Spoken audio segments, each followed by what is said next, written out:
السلام عليكم ورحمة الله وبركاته. ازيكم عاملين ايه؟ اللي مهتم بجديد ومفيد فعلا من التطبيقات اشترك في القناة وفعل زر الجرس عشان يوصلك كل ما هو جديد ومفيد فعلا من التطبيقات. في القناة عندي اقدر افك التطبيقات الحديثة اللي بتسهل عليك حياتك اليومية والتطبيقات الفيك وكمان التطبيقات الهاكر. النهارده ان شاء الله مع شرح تطبيق جديد هو اسمه كوبل اكسس. التطبيق ده مساحته 30 ميجا، محمله اكتر من 100,000 شخص. التطبيق ده عبارة عن تطبيق خاص بالبنك. تقدر من خلال التطبيق ده ان انت تفتح حساب، وتقدر ان انت تحط حسابك في تحط الفلوس في الحساب بتاعك في البنك. تقدر ان انت تخلي المرتب بتاعك ينزل عليها. تقدر ان انت تحول فلوس لاي شخص.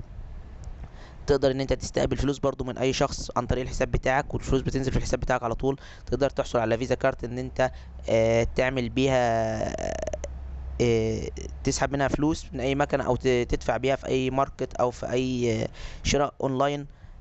بتقدر كمان ان انت لو معاك شيكات وحابب ان انت توديها في الحساب، بمجرد ما بتصور الشيك وتنزله على التطبيق بيتودي على طول الشيك في الحساب بتاعك.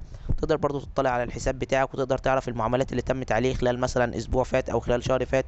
كل فلوس تمت سواء في الايداع او في حد، يعني حد حول لك فلوس او انت بعت لحد فلوس. كل ده بتقدر انت تعرفه من خلال التطبيق. كمان التطبيق ده بيساعدك في الحفاظ على الفلوس بتاعتك، ان هو مثلا بيشوف الحاجات لو انت حابب يعني ان انت تحوش وحابب ان انت ما تصرفش فلوس كتير، فبيحاول ان هو يقول لك على الحاجات اللي انت بتشتريها دي ان هي دي حاجات من الاساسيات او دي حاجات رفاهيات. فالحاجات الرفاهيات ممكن ما نستغنى عنها دلوقتي او ما نجيبهاش دلوقتي. بيساعدك يعني في حاجه زي كده ان هو يوفر لك فلوس في ان انت ما تصرفش فلوس كتير يعني.